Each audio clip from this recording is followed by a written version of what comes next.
Previously on Parrot Catchers, Ginger from Ginger's Parrot Rescue receives a call from a lady who found a Galah in her yard. So just got a call from a woman who said she found a parrot that's been sitting in her yard for an hour in the cold, rainy Phoenix day.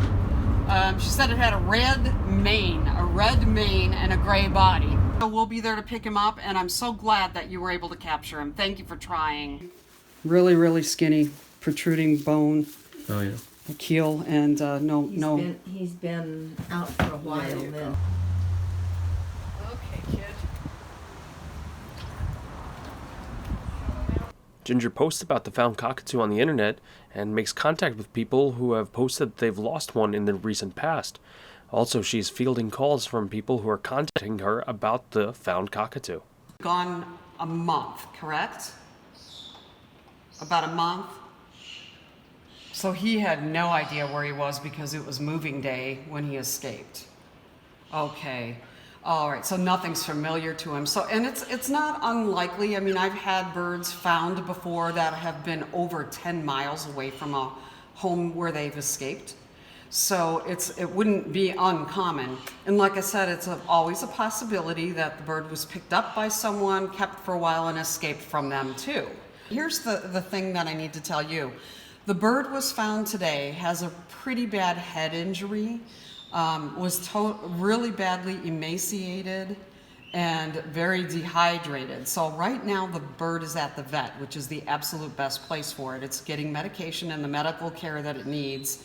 So it doesn't look anything like the photograph of your bird at this point. But again, as I said, once they become emaciated like that and, and they're dehydrated, their whole demeanor looks different, their personality changes and everything.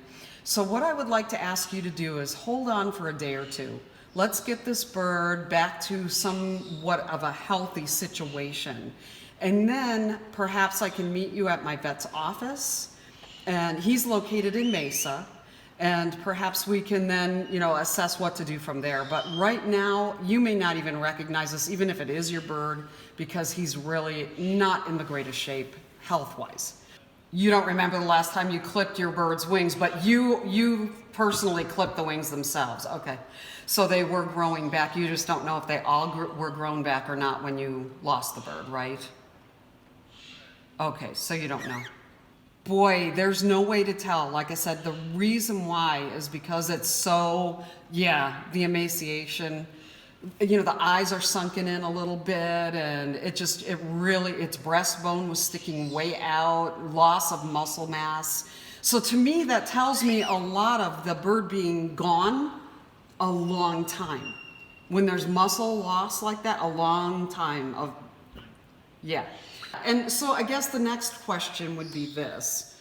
If perhaps this is not your bird, from what I'm hearing from you, you may be interested in then adopting it? Yes, that's what I thought you would. Yeah, I kind of got that feeling from what you were saying. Okay, well, let's just take it a step at a time. So first thing is, let's make sure that the bird gets healthy over the weekend. We'll take a look and see how he's doing on Monday from what my vet tells me. And then on Tuesday or Wednesday, we'll meet up at the vet's office and we'll figure out where to go from there and how to identify whether or not, in fact, this is your bird. Okay? I'm hopeful, I am. And I'm crossing my fingers this is your bird. Let's hope so. And if not, then maybe you can give a great bird a home. So, let's just see where we can go from here. Okay? All right. Okay. And all right. Okay. Bye-bye. So the plan now will be for the bird to get assessed by the vet on Monday after having a weekend to recuperate. As we've talked about, it's in pretty bad shape. So we need to get it to the point where it's healthy again and recognizable. Right now, the bird's pretty weak.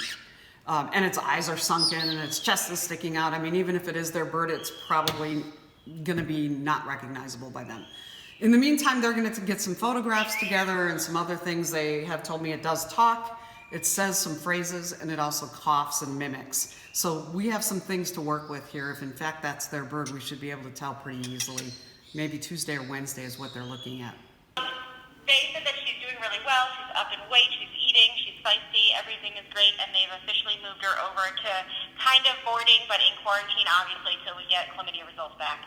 Oh, so she's in quarantine and out of the hospital area. Yes. Oh, that's very good news. That means she's eating on her own and everything. Oh, that's fantastic, Sandy. Thank you. Yeah. She's eating her weight up. They're happy about that. Great. Oh, thank you so much. What a great update. All right. I'll wait to hear more then as the days progress. Excellent. Sounds good. Thank you. Okay, thanks, Sandy. Bye-bye.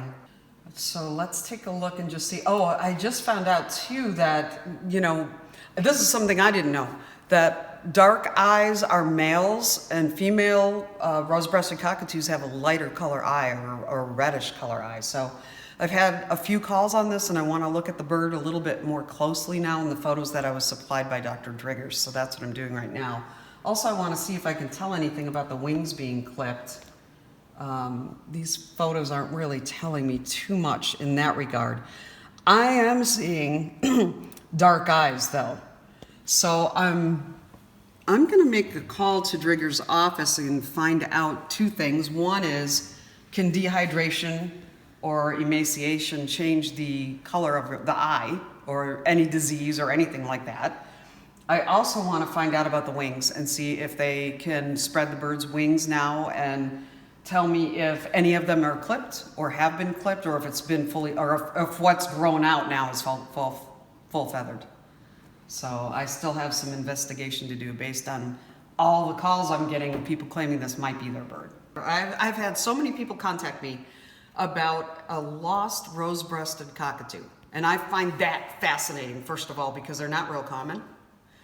And it just blows my mind. But why are they getting lost?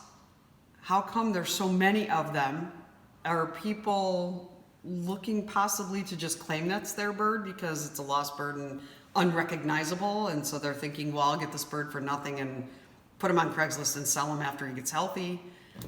There's just so many questions, so many unknowns about this, and I have a lot of research to do to find out whose bird this really is. So what I'm trying to determine is, who is the rightful owner? So I'm getting a lot of information from each one of these people, not just the name of the bird and not just, leg band and whether or not they have all their feathers and things like that, but does the bird talk? Does it have any specific things that it says or does or mimics?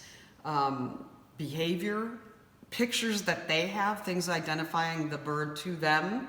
I'm just trying to figure out how I can determine this is their bird, proof, and if not, and none of these pan out, none of these stories pan out, then what I want to find out is who is going to be the best owner for this bird should these people then decide they want to adopt.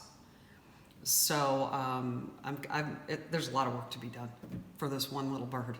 So we'll make sure we get either the rightful owner or a perfect home for it before it goes anywhere else.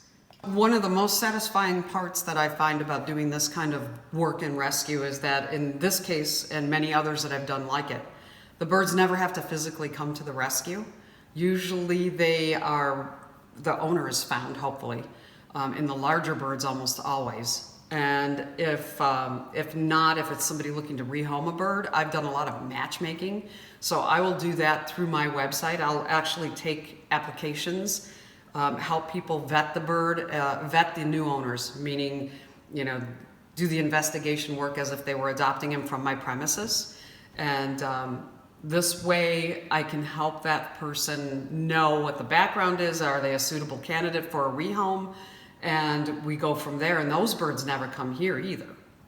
So having a situation where the bird doesn't have to physically be housed here is always best for not only me and the birds here in our care, but also the new bird, because he's not getting into all these different situations and going from one home to a vet's office to a quarantine station to another place before he finally goes to his home, and it's so confusing and hard for them, and the stress is immense. So this has really been quite rewarding to know that there are so many people looking for a rose-breasted cockatoo.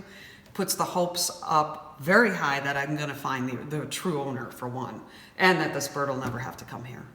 I'm at Dr. Driggers' office right now checking on the bird that's in quarantine. This is the Galah that we found a couple days ago. Unfortunately, we just found out that he is suffering from high uric acid level and also from severe dehydration, some kidney dysfunction. So they're trying to get him to eat. They're giving him just about anything that he wants. It's not looking like he's eating very much of anything, but they are also giving him fluid twice a day. So he's getting the best care possible, but he is still in dire straits for sure. Yes, here's the question that I have. If a female, say a female who has the lighter color, were to be out for 2 months, let's say, in the desert, you know, doing fine, getting direct sunlight, would it change the color of the eye?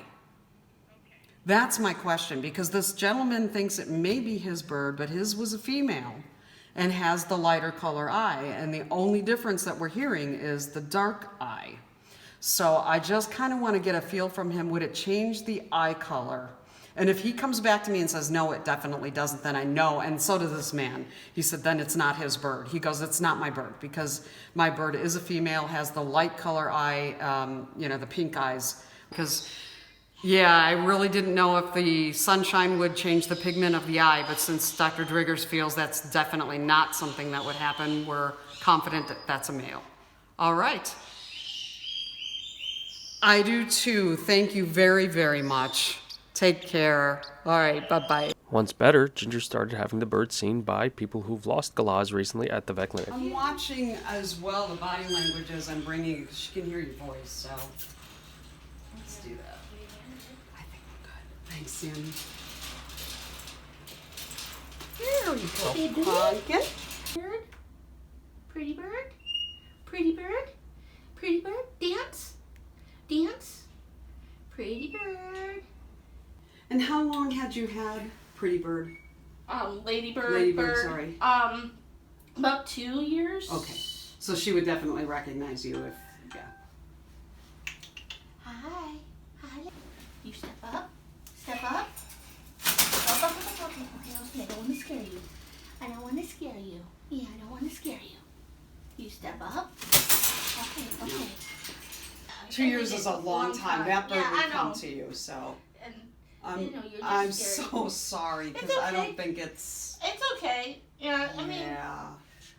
hopefully whoever's it is. I mean, are you feeling the same? I am. Yeah. And it's Okay. kind of sad. Yes. Just hopefully make a full recovery, and hopefully whoever it is you are. or But I want you to feel yeah. comfortable too. Are you feeling Yeah. the same way? Oh This yeah. is not Lady. No, this is Ladybird. not Ladybird. You can tell it's definitely scared. Okay. I'm so sorry. It's okay. And it's scared. I can tell it's scared. Yeah.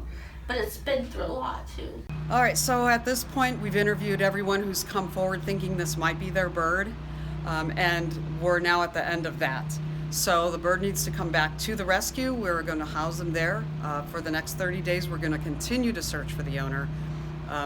Please spread the word. Please help. Share this video. Let people know that this bird has been found in Queek Creek, Arizona, and that we are searching for the owner. The other thing I want to let you know is if in fact we do not find the owner, after 30 days it will be available for adoption. Don't forget that we've gone through quite a bit with this bird. This bird was near death when it was found. So it's had a lot of hospitalization. At this point, it's been here for a week. Its levels are such now that at least I can bring it back to the rescue. The kidney function is somewhat in the normal range, but we're still watching. It's a guarded condition, and we'll be bringing it back next week for another recheck. So if you could see your way to donate toward the cause, to help us pay for the exorbitant vet bill that we have, to help pay for that, I would greatly appreciate it. So can you please help us in any way possible? There's a donate button on our Facebook page. There's a donate section on our rescue page, which is gingersparrots.org. On Facebook, we're Ginger's Parrot Rescue. And there's a Facebook donate button on our website. If you would like to sponsor this bird until it is found, the owner is found, please go there on our sponsorship page. But at this point, this is where we are, and we'll continue to give you updates as they become available. And thank you so much for everybody for everything you've done so far. So we do have birds that are found a lot. We've had found Senegals that have stayed with us for a very long time.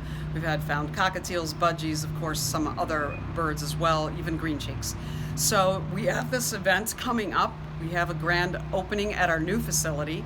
And we'd love for you to come up, take a look, see the birds, meet us, enjoy the event that we're having on the 9th, which is Saturday, March 9th. That event, we're going to have a lot of educational material, a lot of things given. It's all free. We have donation station that I'd love it if you could donate. That would be awesome. But we also have free prizes. We have a spin the wheel. We've got all kinds of fun things planned. So please feel free to come on Saturday for the event. If you can't make that, perhaps you can come on Sunday the 10th, which is just a grand opening tour. So come on up and see that, and you can meet the birds and interact with them a little bit more than you would be able to on Saturday. So, or come for both. That would be awesome. And thank you very much for your support. I appreciate it as always.